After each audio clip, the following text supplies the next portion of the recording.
Assalamu alaikum. Welcome to our online classes. New Oxford Modern English A for class 4. Today our topic is A Night in June. It is a poem. Words to know. Cuckoo, a type of bird. Cuckoo एक परिंदे की किस्म. Gushes, spores, flowers, stream, बहती हुई नदी, बहता हुआ पानी. Peeping, whistling, twittering, singing. ठीक है. Peeping आप सीटी बजाना भी कह सकते हैं, गुनगुनाना कह सकते हैं, या म्यूजिक जो कि मीठी आवाज़ होती है, सुरीली आवाज़. Swan, superior like that of a ruler. Swan कहते हैं हाकिम, हुक्मरान को. Thrush, a type of bird, ये भी परिंदे की एक किस्म है. जैसे कुकू एक परिंदा है, वैसे थ्रश भी एक परिंदा है जो कि वेस्ट कंट्री में मौजूद होता है, पाया जाता है. Yet, still, even now. Still अभी तक, इवन नाउ अभी, इवन जैसे कहते हैं यहाँ तक, स्टिल की वजह से को कहते हैं अभी तक. Now we will start our poem. The sun has long been set. सूरज गरूब हुए काफ़ी वक्त हो चुका है. The stars are out by twos and threes. आसमान पर सूरज गरूब होने की वजह से जब मगरिब का वक्त होता है तो 2 से 3 सितारे निकल आते हैं. The little birds are peeping yet. जो छोटे परिंदे हैं वो अपनी मीठी आवाज़ से गुनगुना रहे होते हैं, अभी तक गुनगुना रहे हैं. आपको पता है ना बच्चों, जब मगरिब का वक्त होता है हल्की हल्की रोशनी होती है, सूरज गरूब हो चुका होता है लेकिन आसमान पर हल्की सी रोशनी होती है, 2-3 सितारे भी निकल आते हैं और परिंदे जब अपने घरों को जाने लगते हैं तो वो उनकी चहचहाट की आवाज़ें भी आ रही होती हैं. Among the bushes and trees, दरख्त और झाड़ियों के दरमियान से.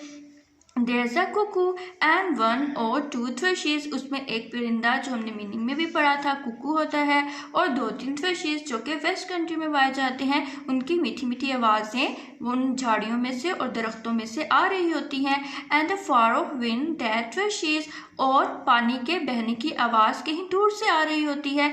And the sound of water that gushes, और उस बहते पानी की हवाओं के चलने की आवाज़ आ रही होती है और साथ में बहते हुए पानी की आवाज़ आ रही होती है. And the Kuku Sawan cry, और कुकू अपनी आवाज़ से सबको अपनी मीठी आवाज़ से ये एहसास दिला रहा होता है कि वो सवान क्राई. सवान हमने ऊपर पढ़ा था ना कि हुक्मरान को कहते हैं, उसकी जो मीठी आवाज़ होती है, हाकिम आवाज़ होती है, वो ये बता रही होती है कि अब मगरिब का वक्त हो चुका है, यानी कि शाम का वक्त हो चुका है, हम अपने घरों को जा रहे हैं.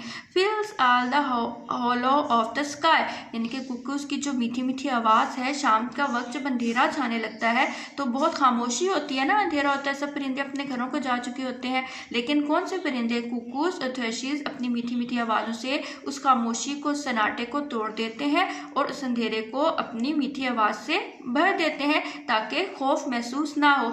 जो आपको भी पता है ना, जब मगरिब का वक्त होता है, सनसेट हो चुका होता है, सूरज गरूब हो चुका होता है, जो बच्चे बाहर खेलने के लिए गए होते हैं वो वापस घरों को आ जाते हैं, रोशनियाँ जला दी जाती हैं, आसमान पर सितारे टिमटिमाने लगते हैं, छोटे छोटे परिंदे भी अपने घोंसलों में वापस चले जाते हैं. सारा दिन वो हवाओं में उड़ते हैं, ठंडी हवाएं चलती हैं, लेकिन जब शाम का वक्त आता है तो हर चीज़ अपने घर की तरफ वापस लौट जाती है. Now we reading about the poet. हम इस पोएम के शायर के बारे में पढ़ेंगे कि वो कौन है.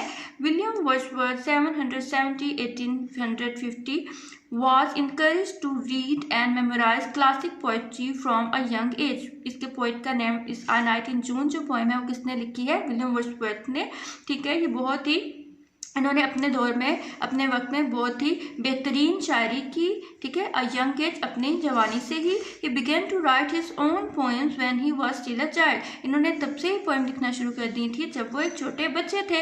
His poems became popular in his life time. उनकी जितनी भी नज़में हैं वो उनकी सारी ज़िंदगी में बहुत मशहूर हुई. And he was the poet laureate for the last 7 years of his life. और उन्होंने अपनी ज़िंदगी के आखिरी साल सिर्फ और सिर्फ बच्चों के लिए पोएम्स लिखने के लिए वक्त कर दी.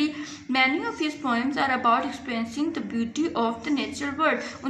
उन्होंने जो ज़्यादातर पोएम्स लिखी हैं ना, जो नज़में लिखी हैं, वो किसके हवाले से हैं? वो कुदरत के नज़ारों के हवाले से हैं. उन्होंने जितने अपने एक्सपीरियंस देखे, उन्होंने जो नेचर को ऑब्जर्व किया, कुदरत को ऑब्जर्व किया, उसको अपनी पोएम्स में आपको बता दिया. जैसे उन्होंने आपके लिए एक पोएम लिखी जिसका क्या नाम है? A Night in June.